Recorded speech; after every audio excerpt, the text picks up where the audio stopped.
the hardest part, for me anyway, and being a band as long as I have, which doesn't even compare to you, is not the time on stage. It's the time off the stage. You know, how do you guys, and we're just starting to find this out about ourselves, where we really need to respect each other's space, time, personalities, and not try to make everybody agree necessarily on everything all at the same time. You really have to work with everybody and make sure everybody is happy. And so I'm sure you've obviously found the same to be true and able to continue, but is that also how it works backstage for you guys? For the first 4 or 5 years, the gang mentality thing, you know, the all for one thing, was so prevalent and so heavy and so, you know, a thing that we're all into, and over the course of time, you know, you just kind of you grow as a person, and you find out that you have different needs, and everyone seems to be on like different rhythms, and you know, sometimes you know, someone needs space, and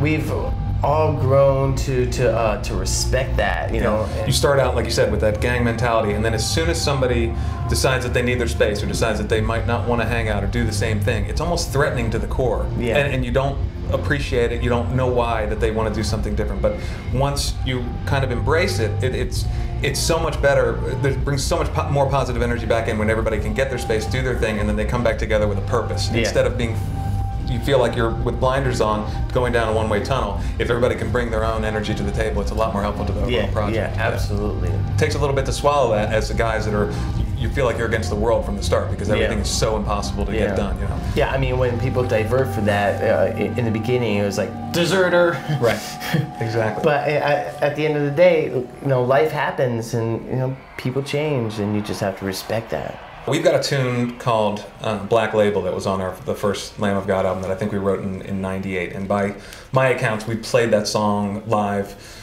maybe 2,000–3,000 times. Okay? You've obviously got some hits in your catalog that are probably approaching the tens of thousands of performances, yeah? So what's it like? How do you know going into Master of Puppets tonight that you're just feeling it? How do you get into the right frame of mind to know that here it comes again? It doesn't feel like I've played Master of Puppets 10,000 times, even though I probably have. Right.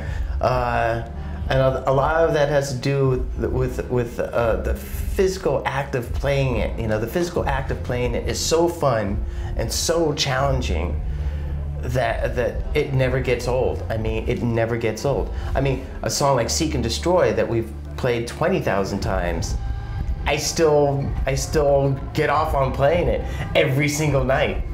I mean, I don't know if I'm a freak that way or not, but you know, I love playing our music.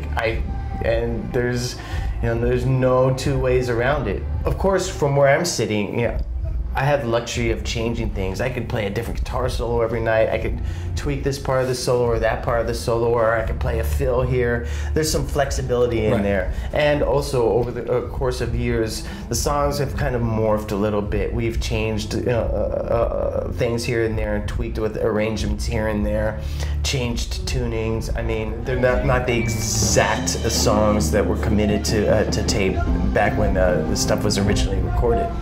And so keep it interesting. What's that? Keep it interesting. Keep it interesting for yourself.